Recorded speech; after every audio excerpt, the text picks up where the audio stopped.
Good evening. Does this time count as evening? It's past 5. Good evening. How are you? We're on to chapter 15. It's called Nest Building. And I don't know about you, but I have loved seeing Mary's character develop and getting to know Dickon a little bit more. And I love seeing how the other characters react to Mary, so then we can get a better perspective on what would have been expected of someone during that time period of her age. Yeah, anyway, let's do it. Chapter 15, Nest Building. After another week of rain, the high arch of the blue sky appeared again, and the sun which poured down was quite hot.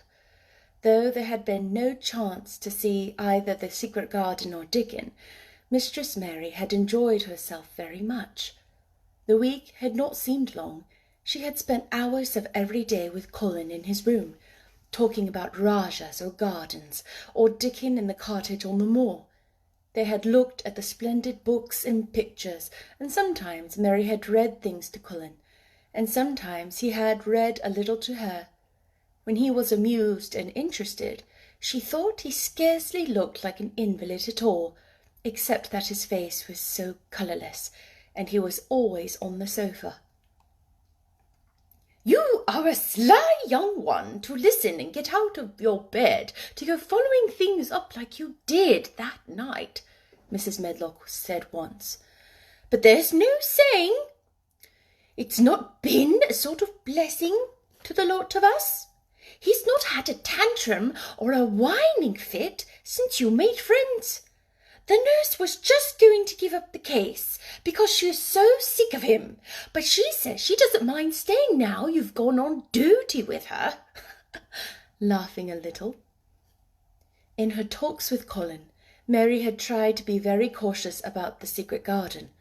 There were certain things she wanted to find out from him, but she felt that she must find them out without asking him direct questions. In the first place, as she began to like to be with him, she wanted to discover whether he was the kind of boy you could tell a secret to. He was not in the least like Dickon, but he was so evidently pleased with the idea of a garden no one knew anything about that she thought perhaps he could be trusted. But she had not known him long enough to be sure.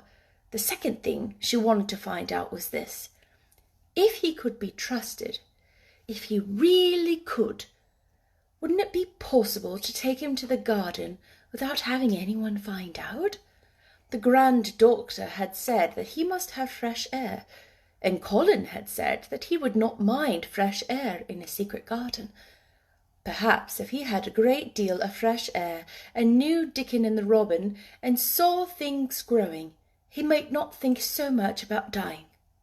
Mary had seen herself in the glass sometimes lately when she had realized that she looked quite different creature from the child that she had seen when she arrived from India. This child looked nicer. Even Martha had seen a change in her. "The air from the moor has done thee good already," she had said. "That not nicer yellow, that not nicer scrawny. Even the head all slapped down on the head so flat. It's got some life in it so as it sticks out a bit." "It's like me," said Mary. "It's getting stronger and fatter. I'm sure there's more of it." "It looks it for sure," said Mary, ruffling it up a bit around her face. "Thou'rt not half so ugly when it's that way, and there's a bit of red in thy cheeks." If gardens and fresh air had been good for her, perhaps they would be good for Colin. But then, if he hated people to look at him, perhaps he would not like to see Dickon. "Why does it make you angry when you are looked at?" she inquired one day. "I always hated it," he answered, "even when I was very little. Then when they took me to the seaside, I used to lie in my carriage. Everybody used to stare, and the ladies would stop and talk to my nurse, and they'd begin to whisper, and I knew then they were saying I shouldn't live to grow up. Then sometimes the ladies would pat my cheeks and say, 'Poor child.' Once, when the lady did that, I screamed out loud and bit her hand. She was so frightened she ran away. She thought you had gone mad like a dog, said Mary, not at all admiringly. I don't care what she thought, said Colin, frowning. I wonder why you didn't scream and bite me when I came into your room, said Mary. Then she began to smile slowly. Thought you were a ghost or a dream, he said. You can't bite a ghost or a dream, and if you scream, they don't care. Would you hate it if a boy looked at you? Mary asked uncertainly. He lay back on his cushion and paused thoughtfully. There's one boy, he said quite slowly, as if he were thinking it over every word. There's one boy I believe I shouldn't mind. It's that boy who knows where the foxes live. Dickon. I'm sure you wouldn't mind him, said Mary. The birds don't, and other animals, he said, still thinking it over. Perhaps that's why I shouldn't. He's sort of an animal charmer, and I'm a boy animal. Then he laughed, and she laughed too. In fact, it ended in their both laughing a great deal and finding the idea of a boy animal hiding in his hole very funny indeed. What Mary felt afterward was that she need not fear about Dickon. On the first morning, when the sky was blue again, Mary wakened her early. The sun was pouring in slanting rays through the blinds, and there was something so joyous in the sight of it, and she jumped out of bed and ran to the window. She drew up the blinds and opened the window itself, and a great waft of fresh, scented air blew in upon her. The moor was blue, and the whole world looked as if something magic had happened to it. There were tender little flutting sounds here and there and everywhere, as if scores of birds were beginning to tune up for a concert.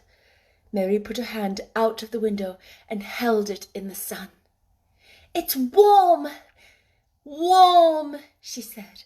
It will make the green points push up and up and up, and it will make the bulbs and roots work and struggle with all their might under the earth. She kneeled down and leaned out of the window as far as she could, breathing big breaths and sniffing the air, until she laughed because she remembered what Dickon's mother had said about the end of his nose quivering like a rabbit's. It must be very early, she said. The little clouds are all pink, and I've never seen the sky look like this. No one is up. I don't even hear the stable boys. A sudden thought made her scramble to her feet. I can't wait! I'm going to see the garden! She had learned to dress herself by this time, and she put on her clothes in 5 minutes. She knew a small side door which she could unbolt herself, and she feet and put on her shoes in the hall. She unchained and unbolted. When the door was open, she sprang across the step with one bound, and there she was standing on the grass, which seemed to have turned green. And with the sun pouring down on her, and warm sweet wafts about her, and the flutting and twittering and singing coming from every bush and tree, she clapped her hands for pure joy and looked up in the sky, and it was so blue and pink and pearly and white and flooded with springtime light that she felt as if she must flute and sing aloud herself, and knew that thrushes and robins and skylarks could not possibly help it. She ran around the shrubs and paths toward the secret garden. It is all different already, she said. The grass is greener, and things are sticking up everywhere, and things are uncurling, and green buds and leaves are showing. This afternoon I'm sure Dickon will come. The long warm rain had done strange things to the herbaceous beds which bordered the wall by the lower walk. There were things sprouting and pushing out from the roots of clumps of plants, and there were actually here and there glimpses of royal purple and yellow, unfurling among the stems of crocuses. 6 months before, Mistress Mary would not have seen how the world was waking up, but now she missed nothing. When she had reached the place where the door hid itself under the ivy, she was startled by a curious loud sound, the caw of a crow. And when she looked up, there sat a big, glossy plumaged, blue-black bird, looking down at her very wisely indeed. She had never seen a crow so close before, looking down at her, and it made her a little nervous. But the next moment he spread his wings and flapped away across the garden. She hoped he was not going to stay inside, and she pushed the door open, wondering if he would. When she got fairly into the garden, she saw that he probably did intend to stay, because he had alighted on a dwarf apple tree, and under the apple tree was lying a little reddish animal with a bushy tail, and both of them were watching the stooping body and rust-red head of Dickon, who was kneeling on the grass working hard. Mary flew across the grass to him. "Oh, Dickon, Dickon!" she cried out. "How could you get here so early? How could you? The sun has only just got up." He got up himself, laughing and glowing and tousled, his eyes like a bit of the sky. "Aye," he said, "I was up long before him. How could I have stayed abed? The world's all fair begun again this morning, it has. And it's working and humming and scratching and piping and nest building and breathing out since, till you've got to be out on it stead of lying on your back. When the sun did jump up the moor, went mad for joy, and I was in the midst of the other, and I run like mad myself, shouting and singing, and I come straight here. I couldn't have stayed away. Why, the garden was lying here, waiting." Mary put her hands on her chest, panting herself. "Oh, Dickon, Dickon," she said, "I'm so happy. I can breathe." Seeing him talk to a stranger, the little bushy-tailed animal rose from its place under the tree. The rook, cawing once, flew down from its branch and settled quietly. "This is a little fox cub," he said, rubbing the animal's head. "Its name's Captain. So he flew across the moor with me, and Captain he run same as if the hounds had been chasing after him. They both felt same as I did." Neither of the creatures looked as if they were the least afraid of him. When Dickon began to walk about, Soot stayed on his shoulder, and Captain trotted quietly close to his side. "See here," said Dickon. "See how these has pushed up, and these, and these, and hey, look at these here." He threw himself upon his knees, and Mary went down beside him. The head clump of crocuses burst into purple and orange. Mary bent her face down and kissed them. "You never kiss a person in that way," she said when she had lifted her head. "Flowers are so different." He looked puzzled, but smiled. And she stood there at the door in the sun, looking so glad and comfortable. They ran from one part of the garden to another, and found so many wonders that they were obliged to remind themselves that they must whisper or speak low. He showed her swelling leaf buds on rose branches, which had seemed dead. He showed her 10,000 new green points pushing through the mould. They put their eager young noses to the earth and sniffed its warm springtime breathing. They dug and pulled and laughed low with rapture until Mistress Mary's hair was as tumbled as Dickon's, and her cheeks were almost as poppy red as his. There was every joy on earth in the secret garden, and in the midst of them came a delight more because it was more wonderful. Swiftly something flew across the wall and darted through the trees to a close-grown corner, a little flare of red-breasted bird with something hanging from its beak. Dickon stood quite still and put his hand on Mary, almost as if they had suddenly found themselves laughing in a church. "We mustn't stir," he whispered in broad Yorkshire. We mustn't scarce breathe. I know Horton when I seed him last. It's Ben Weatherstaff's Robin. He's nest building here. He'll stay here if us don't fight him. They settled down softly upon the grass. Us mustn't seem as if watching him too close, said Dickon. He'd be out with us for good if he got the notion us was interfering now. He'll be a good different till all this is over. He's sitting up housekeeping. He'll be shyer and readier to take things ill. He's got no time for visiting and gossiping. Us must keep still a bit. Us as grass and trees and bushes. Then, when he's got used to seeing, and he'll know us'll not be in his way. Mistress Mary was not at all sure that she knew, as Dickon seemed to, how to try to look like grass and trees and bushes. But he had said the queer thing as if it were the simplest and most natural thing in the world, and she felt it must be quite easy to him, and indeed she watched him for a few minutes, carefully, wondering if it was possible for him to quietly turn green and put out branches and leaves. But he only sat wonderfully still, and when he spoke, dropped his voice to such a softness that it was curious that she could hear him, but she could. It's part of the springtime, this nest building is, he said. I warrant it's been going on in the same way every year since the world has begun.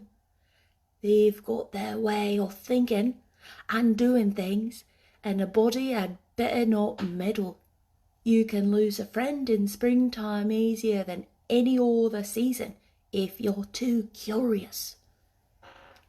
If we talk about him, I can't help looking at him, Mary said, as softly as possible. We must talk of something else. There is something I want to tell you. He'll like it better if us talks of something else, said Dickon. What is it that's got to tell me? Well, do you know about Colin? She whispered.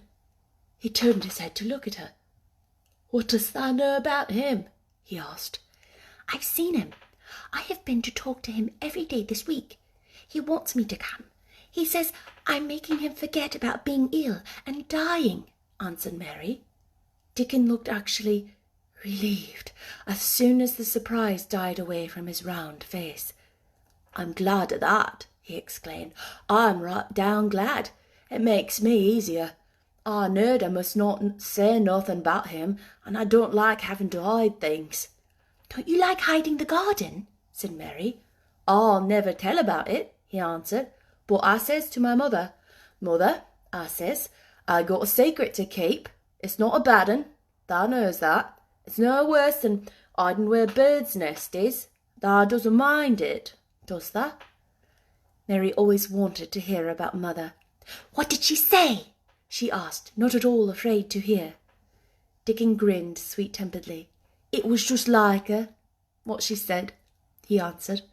She give my head a bit of a rub and laughed as she says, Aye, lad, they can have all the secrets thou likes. I've known thee 12 year. How did you know about Colin? Asked Mary.